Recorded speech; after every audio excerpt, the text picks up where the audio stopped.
Hello प्यारे साथियों, कैसे आप सभी। मैं हूं योगेश और आप सभी देख रहे हैं योगेश लर्निंग एकेडमी का यूट्यूब चैनल। प्यारे साथियों, आज हम बात करने वाले हैं 7.2 अर्थात क्लास 12 की मैथ्स के बारे में। 7.2 एक्सरसाइज चलने वाली है हमारी। चैप्टर का नाम है समाकलन अर्थात इंटीग्रेशन। बहुत ही जानदार और शानदार ये वीडियो रहने वाली है अगर आप सभी का साथ रहा, और मुझे उम्मीद है कि आप सभी जो है वो अवश्य साथ देंगे। तो चलिए शुरुआत कर लेते हैं इस बहुत ही प्यारी सी एक्सरसाइज की।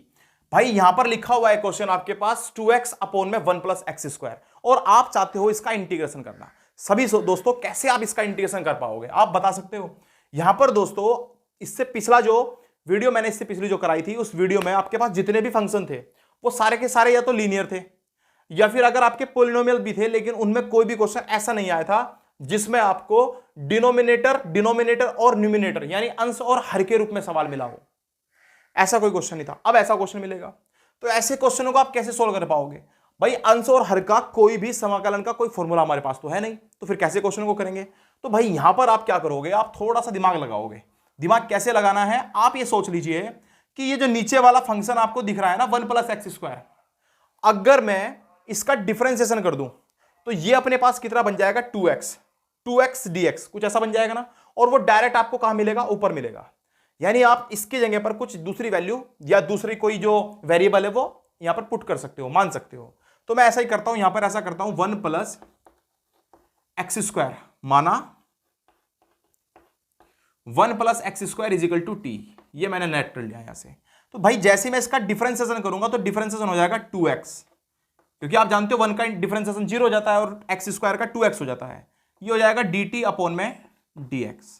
ऐसे ही तो होता है, x के रिस्पेक्ट में आप डिफरेंशिएशन कर रहे हो तो यही तो होगा। क्या मैं इस 2x dx को इस तरफ लेके चला जाऊं तो ये अपने पास कुछ ऐसा दिखेगा 2x dx is equal to dt। अगर क्वेश्चन आपके पास कुछ ऐसा बन जाता है यानी 2x dx dt, तो आप देखोगे 2x dx अपने पास यहां पर क्वेश्चन में है। आप इसके प्लेस पर आप क्या रख पाओगे, 2x dx के प्लेस पर आप रख सकते हो dt, और नीचे आपका ये पूरा का पूरा टी मान चुके हो तो ये टी में, यानी पूरा क्वेश्चन आपका टी में चेंज हो चुका है। जो क्वेश्चन अभी तक एक्स में था वो अब टी में चेंज हो चुका है, और आपको रिस्पेक्ट में भी करना है टी के ही इंटीग्रेशन।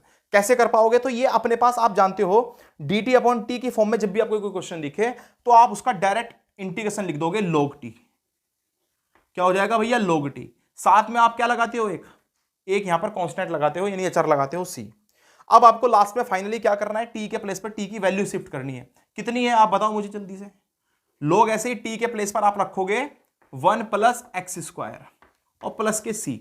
ये आपके क्वेश्चन का बिल्कुल सटीक आंसर रहने वाला है। उम्मीद करता हूं ये क्वेश्चन आपके समझ में जरूर आया होगा।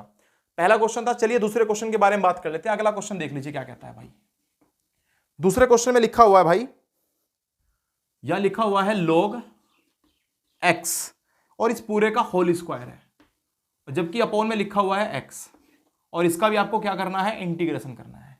तो आप इसका इंटीग्रेशन कैसे कर पाओगे, तरीका वही है। अगर मैं यहां से 1 अपॉन एक्स को, ये जो 1 अपॉन एक्स है, या फिर मैं log x को, अगर मैं इसे log x को t कंसीडर कर लेता हूं, log x बराबर t हो जाए, तो मेरे पास यहां से 1 upon X dx is equal to dt हो जाएगा। वो जो dx था अपॉन वाला मैं डायरेक्ट इधर लेके चला गया, और अब आगे सारे क्वेश्चनों में ऐसे ही करूंगा। यानी x log x का हो जाएगा 1 अपॉन एक्स dx बराबर dt। अब बस आपको क्या करना है, क्वेश्चन को देखना है। इसकी जगह पे तो आप t पहले ही मान चुके हो, यानी ये t का स्क्वायर हो जाएगा, और dx अपॉन x, गौर से देखो dx अपॉन x, इसकी जगह पे आप लिख सकते हो dt। अब भाई इसका अगर आपको इंटीग्रेशन करना है तो इसका इंटीग्रेशन क्या होगा बताओ, t स्क्वायर का हो जाएगा t की पावर 3 और अपॉन में भी 3। आप जानते हो पावर में एक जुड़ जाता है, और जो पावर में जुड़ता है उसे पूरा पूरा नीचे भी लिख देते हैं पावर को एज इट इज, और प्लस में c। लास्ट में आपको t के प्लेस पर t की वैल्यू शिफ्ट करनी है। कितनी है t की वैल्यू, log x। तो आप यहां लिखोगे log x की पावर 3 अपॉन में 3 और प्लस में c, और ये रहेगा आपके क्वेश्चन का बिल्कुल सटीक आंसर। उम्मीद करता हूं क्वेश्चन आपके समझ में जरूर आया होगा। तो चलिए दोस्तों बात कर लेते हैं क्वेश्चन नंबर 3 के बारे में। क्वेश्चन नंबर 3 देख लीजिए क्या कहता है। ये क्वेश्चन आपके सामने है। क्वेश्चन में लिखा हुआ है भाई 1 upon x plus x log x लिखा हुआ है, और आपसे चाहता है कि आप इसका क्या कर दो, इंटीग्रेशन कर दो। कैसे कर पाओगे इंटीग्रेशन इसका, सीधी सी बात है, आपको फिर से सोचना पड़ेगा। उससे पहले एक स्टेप हम और कर सकते हैं। क्या मैं यहां से x कॉमन ले सकता हूं इन दोनों में से, आप कहोगे बिल्कुल ले सकते हैं। यहां से बचेगा 1 प्लस log x, यानी आपके पास कुछ इस टाइप का क्वेश्चन बचने वाला है। अब आपको क्या करना है यहां से, इसके बाद अब मैं इस 1 प्लस log x को अगर t मान लेता हूं, 1 plus log x is equal to t, तो आप जानते हो भाई 1 का तो डिफरेंशिएशन 0 हो जाएगा और log x का बचेगा आपके पास 1 upon x d x is equal to d t. यानी आप क्या कर पाओगे भाई, ये जो अपने पास क्वेश्चन था 1 अपॉन एक्स के प्लेस पर dx के प्लेस पर 1 अपॉन, देखो 1 अपॉन एक्स और साथ में dx, पूरे की जगह पे लिख सकते हैं dt, और जबकि 1 प्लस log x की जगह पे लिख सकते हैं t। आप जानते हो कि अगर आपके पास dt अपॉन t की फॉर्म में क्वेश्चन होता है तो डायरेक्ट मैंने बताया था इसको लिख सकते हैं, इसका इंटीग्रेशन हो जाता है log t और साथ में प्लस में c। यहां से भाई आपको सिर्फ कुछ नहीं करना है, इस t की वैल्यू इसके अंदर पुट करनी है। यानी log t के प्लेस पर आप कितना लिखोगे बच्चों, आप लिखोगे 1 प्लस log x प्लस में c। ये आपके क्वेश्चन का बिल्कुल सटीक आंसर रहने वाला है। तो उम्मीद करता हूं ये बात भी आपके समझ में आई होगी। चलिए क्वेश्चन नंबर 4 भी देख लेते हैं। क्वेश्चन नंबर 4 में दिया हुआ है साइन एक्स इंटू साइन और ब्रैकेट के अंदर दिया हुआ है कॉस एक्स। इसका इंटीग्रेशन करना है इस बार। कैसे इसका इंटीग्रेशन कर पाओगे भाई, तो देखिए जरा, आपको इसमें सबसे अजीब सा कौन सा दिख रहा है, अजीब क्यों बोल रहा हूं, अभी आपको बात समझ में आएगी। थोड़ा सा जो अलग नजर आ रहा है, ओड सा नजर आ रहा है, तो आप कहोगे cos x, ये थोड़ा सा अलग लग रहा है क्योंकि साइन के साथ में x अच्छा लगता है, cos x थोड़ा सा अजीब लगता है। तो इस cos x को आप क्या मान लीजिए t। तो आप ऐसा करिए cos x is equal to t. अगर cos x is equal to t है तो आप जानते हो इसका डिफरेंशिएशन हो जाता है माइनस के sine x d x is equal to d t. ये माइनस आपका यहां पर एक्स्ट्रा है तो आप कह सकते हो sine x d x is equal to minus के डी टी। यानी अब होगा क्या, ये साइन एक्स जो आपको नजर आ रहा है, साइन एक्स और डी एक्स, इतने के प्लेस पर आप लिख सकते हो माइनस डी टी, माइनस बाहर कर लेते हैं और ये डी टी लिख दिया मैंने, साथ में मैंने साइन ऐसे ही रखा और आप जानते हो cos x को पहले ही मैं मान चुका था t। यानी अब आप क्या करोगे, इसका इंटीग्रेशन कर दोगे, माइनस ऐसे ही रहेगा। cos साइन t का इंटीग्रेशन कितना होता है, साइन t का इंटीग्रेशन होता है माइनस के cos t। तो एक माइनस ये पहले से है और एक माइनस हमारा जो cos वाला आएगा, तो ये हो जाएगा भैया cos t और साथ में प्लस के c। यहां से cos तो ऐसे ही रहेगा लेकिन t के प्लेस पर t की जो वैल्यू थी यानी कितनी, cos x और प्लस में c, ये रहेगा आपके क्वेश्चन का बिल्कुल सटीक आंसर। तो उम्मीद करता हूं ये क्वेश्चन भी आपके समझ में जरूर आया होगा। अब करेंगे नेक्स्ट क्वेश्चन के बारे में बात। चलिए भाई क्वेश्चन नंबर 5 देख लीजिए क्या कहता है। क्वेश्चन नंबर 5 में लिखा हुआ है साइन ब्रैकेट के अंदर ax प्लस बी और फिर लिखा हुआ है इंटू कॉस और ब्रैकेट के अंदर ax प्लस बी, और यहां पर आपको कर देना है इसका इंटीग्रेशन। कैसे करोगे भाई, अभी बताया मैंने आपको कि ये जो एक्स्ट्रा आपको नजर आ रहा है ना, देखो साइन के साथ में x नजर अच्छा लगता है, मतलब साइन के साथ में अगर x हो तो वो अच्छा लगता है, कोस के साथ में x हो तो अच्छा लगता है। ये एक्स्ट्रा एंगल लग रहा है ax प्लस बी, तो इसको क्या कर लीजिए t मान लीजिए। यानी ax प्लस बी अगर मैं t मानता हूं तो होगा क्या, ax, आप खुद सोचिए जरा, b का डिफरेंशिएशन करेंगे तो 0 हो जाएगा, लेकिन ax का कितना हो जाएगा, a dx is equal to dt। अब भाई यहां से मेरे पास dx की वैल्यू निकाल लेते हैं, तो ये a कहां जाएगा, अपॉन में, यानी ये हो जाएगा dt अपॉन में a। अब क्या होगा इससे फायदा, साइन के प्लेस पर तो साइन ही रखोगे, ये जो ax प्लस बी है इसके जगह पे आप लिख सकते हो t, ये कोस ऐसे ही लिखोगे, ये जो ax प्लस बी है इसकी जगह पे भी आप लिख सकते हो t, और साथ में ये जो आपको नजर आएगा dx, इस dx की जगह पे लिख सकते हो dt अपॉन में a, वो a में कांस्टेंट है इसलिए बाहर लेके जा रहा हूं। क्या भाई मैं अब इसको a को ऐसे ही रखा रहने दूं, अगर मैं यहां 2 से मल्टीप्लाई कर दूं, 2 से इसमें मल्टीप्लाई कर दूं तो क्या ये ऐसा हो जाएगा, 2 sin t साथ में cos t dt। और आप अच्छी तरह जानते हो अगर मैंने 2 से मल्टीप्लाई करी है तो मुझे 2 से डिवाइड भी करनी पड़ेगी, वो 2 मेरा बाहर चला गया। इस पूरे के प्लेस पर मैं फॉर्मूला जानता हूं भैया, एक फॉर्मूला है आपके पास क्लास 11th में, और फॉर्मूला क्या कहता है, 1/2 है, तो पहले ऐसे ही लिख दिया। फॉर्मूला कहता है कि 2 sin t cos t, sin 2t का फॉर्मूला होता है, किसका होता है, sin 2t का फॉर्मूला। इंटीग्रेशन का साइन अभी चल ही रहा है, बस अब आपको इसका इंटीग्रेशन करना है, 1/2 है as it is, into sine 2t की वैल्यू बात करें तो कितनी होती है, साइन 2t का इंटीग्रेशन कितना हो जाएगा, तो साइन 2t का इंटीग्रेशन हो जाता है भाई माइनस के कोस 2t। अच्छा, जो ये एक्स्ट्रा है ना 2, इसी से क्या हो जाएगा, साथ साथ डिवाइड भी हो जाना चाहिए, प्लस c, यानी यहां आपके पास आएगा 1/4a, ये माइनस भी बाहर कर लेता हूं और ऊपर डायरेक्ट लिख सकता हूं cos 2t प्लस c। इस t के प्लेस पर मुझे t की वैल्यू रख देनी चाहिए भाई, t की वैल्यू कितनी थी, cos ऐसी रखा, 2 ऐसी रखा, t कितना था अपने पास, ax प्लस b, और अपोन में कितना रहेगा 4a, और प्लस में c। ये इस क्वेश्चन का बिल्कुल सटीक आंसर होना चाहिए भाई। चलिए चेक करके देख लेते हैं पीछे आंसर शीट में, क्या इसका यही आंसर है। क्वेश्चन नंबर 5 7.2,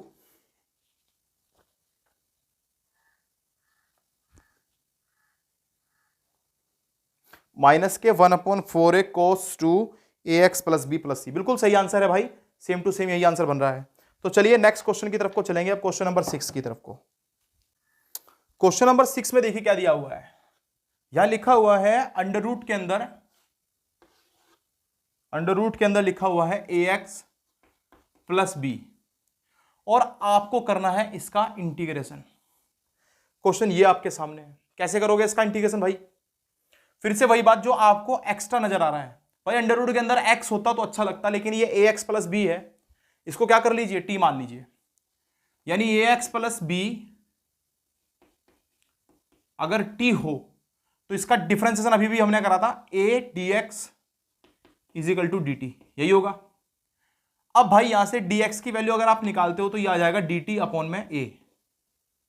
अब आप क्या करोगे, इंटीग्रेशन का साइन एज इट इज बनाओगे, यहां पर आपको t रखना पड़ेगा और dx के प्लेस पर आप रखोगे dt। ये जो आपका a है ये कहां चला जाएगा, 1/a बाहर चला गया। अब आपको इसका इंटीग्रेशन करना है, कैसे करोगे देखो, अंडर रूट टी का मतलब हो गया t की पावर 1/2, और जब भी आप इंटीग्रेशन करते हो तो आप क्या करते हो, असल में आप इंटीग्रेशन करते समय इस t की पावर, ये प्लस में है भाई, आप क्या करते हो, t की पावर में जो पावर जो भी होगी उसमें एक ऐड करना है, यानी आप लिखोगे t की पावर 1/2 प्लस 1, और जो ऊपर करा ना काम वो पूरा नीचे भी करना है, और प्लस में c, इंटीग्रेशन का साइन हटाते ही आपका कांस्टेंट यहां पर c भी चलने लगेगा। उसके बाद 1/a एज इट इज, ये हो जाएगा t की पावर 3/2, नीचे भी कितना आ जाएगा 3/2, और प्लस में c। इसको भाई आप लिख पाओगे, देखो 2 ऊपर चला जाएगा आपका, तो 2/3a इकट्ठा करके लिख दिया, और t की पावर कितनी 3/2। भाई मुझे ये बताओ, क्या मैं t की जगह t की वैल्यू रख सकता हूं, और t की वैल्यू थी क्या, ax प्लस b, तो मैं यही लिख देता हूं ax प्लस b, और पूरे की पावर कितनी है 3/2, और प्लस में कितना आएगा c, और ये रहेगा आपके क्वेश्चन का बिल्कुल सटीक आंसर, यानी क्वेश्चन नंबर 6 का सॉल्यूशन ये रहेगा। चलिए बात कर लेते हैं क्वेश्चन नंबर 7 की।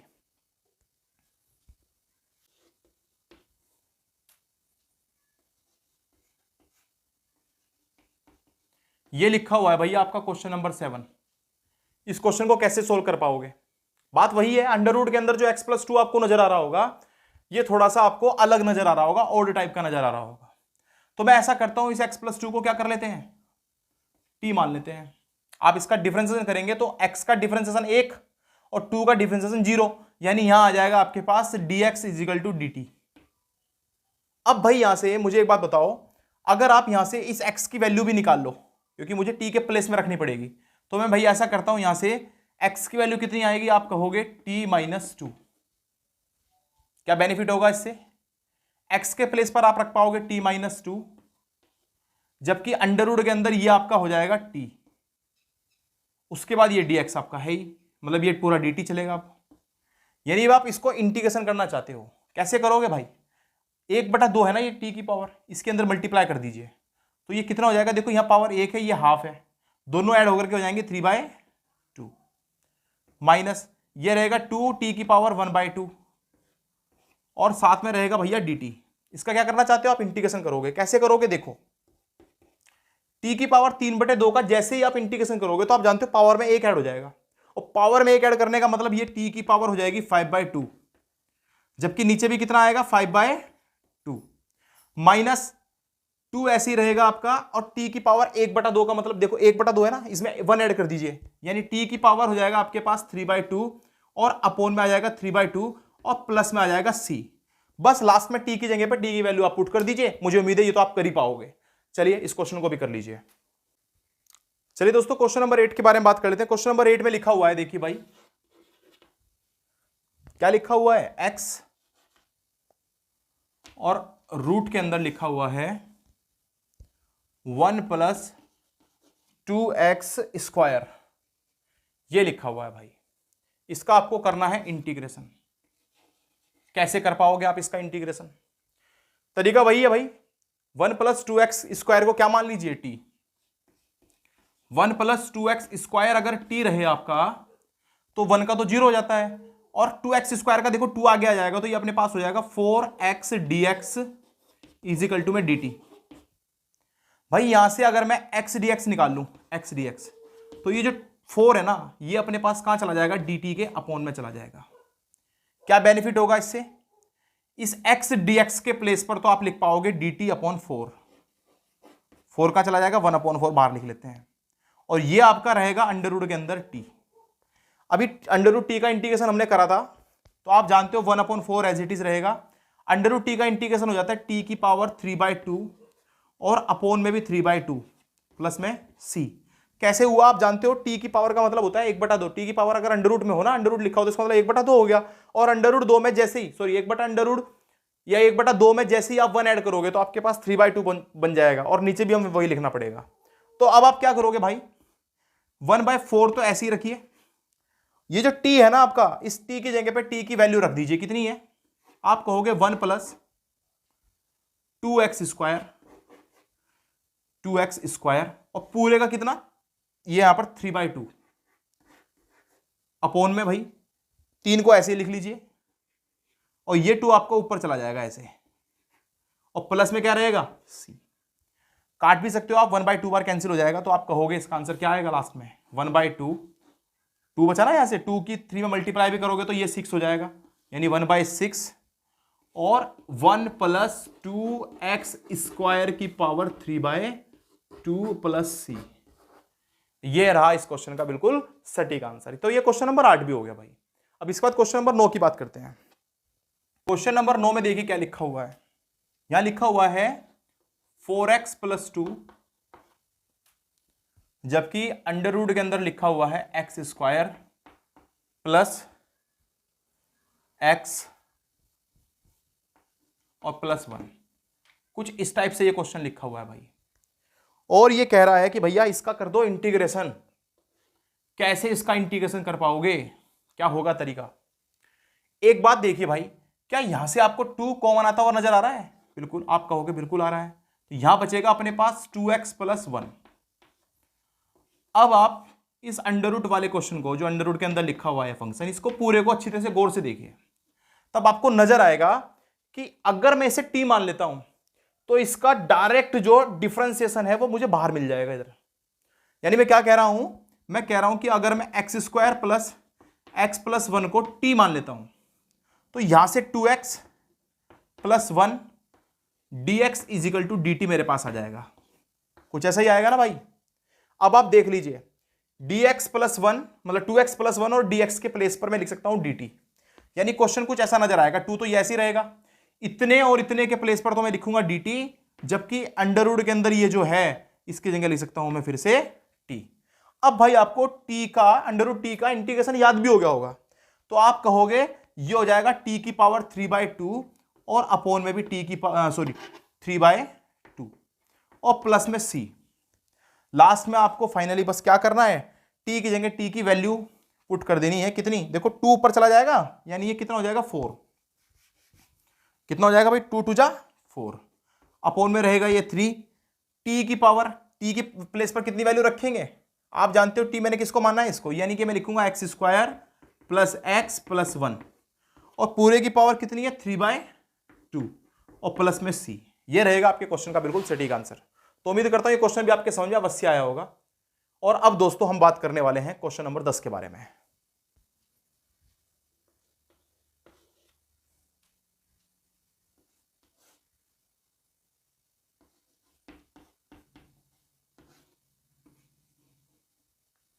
अब आपके सामने ये क्वेश्चन है भाई, इस क्वेश्चन को कैसे करोगे, क्या तरीका रह सकता है, सोचिए जरा। क्या यहां पर किसी को टी लिखा जा सकता है, कुछ कॉमन इसमें से लिया जा सकता है, ये आपको सोचना पड़ेगा। अगर मैं भाई इसको 1 अपॉन यहां से अंडर रूट एक्स कॉमन ले लूं तो मेरे पास यहां अंडर रूट एक्स बचेगा, जबकि यहां माइनस में 1 बचेगा। और ये मेरे पास कुछ ऐसा क्वेश्चन नजर आएगा मुझे। इतना तो कर ही सकते हैं हम। अब भाई मैं ये जो ब्रैकेट है, इस ब्रैकेट के अंदर वाले पूरे फंक्शन को क्या मान लेता हूं टी, यानी अंडर रूट एक्स माइनस 1 अगर मेरे पास कितना हो जाए टी। तो आप जानते हो अंडर रूट एक्स का डायरेक्ट डिफरेंशिएशन होता है 1/2 root x d x is equal to d t, क्योंकि 1 का तो 0 हो गया ना भाई, तो यही तो बचेगा सिर्फ। अब यहां से इस 2 को, ये एक्स्ट्रा है, देखो 1 अपॉन अंडर रूट एक्स और डी एक्स तो मेरे पास क्वेश्चन में है लेकिन 2 नहीं है, तो 2 को मैं शिफ्ट कर देता हूं दूसरी तरफ, यानी ये मेरे पास हो जाएगा 1 upon under root x d x is equal to में 2 डी टी। यही होगा ना भाई। अब आप क्या करोगे, अब आप फिर से एज इट इज इंटीग्रेशन बनाओगे, इस पूरे की जगह पे डी टी लिख पाओगे। और आप जानते हो इसको आप क्या माने थे, आपने इसको माना था टी, यानी नीचे रहेगा आपके पास टी। और आपको पता है ये डी टी अपॉन टी का डायरेक्ट इंटीग्रेशन होता है log टी। कितना होता है भाई log टी, और साथ में क्या लग जाएगा प्लस के सी। अब भाई यहां से ये जो आपके पास टी है, इस टी की वैल्यू यहां पर पुट कर सकते हो। टी की वैल्यू कितनी है, अंडर रूट के अंदर x माइनस 1 और प्लस में सी। ये रहा आपके क्वेश्चन का बिल्कुल सटीक आंसर। उम्मीद करता हूं ये क्वेश्चन भी आपके समझ में अवश्य आया होगा। तो प्यारे दोस्तों, आज की वीडियो यहीं पर समाप्त करते हैं और नेक्स्ट वीडियो में यानी पार्ट 2 में हम 7.2 कर रहे होंगे, 7.2 के आगे के क्वेश्चन कर रहे होंगे। 1 से लेकर 10 तक के क्वेश्चनों का यहां पर सॉल्यूशन मिल गया है आपको। इन क्वेश्चनों को लगाने का प्रयास कीजिए स्वयं से। उसके पश्चात भाई इन क्वेश्चनों के बाद हम क्वेश्चन नंबर 11 से लेकर के क्वेश्चन नंबर 20 तक, या जो भी बचे हुए क्वेश्चन है वो टाइम के अकॉर्डिंग हम अगले नेक्स्ट वीडियो में जो है भाई आपको करके दिखाएंगे उनका सॉल्यूशन।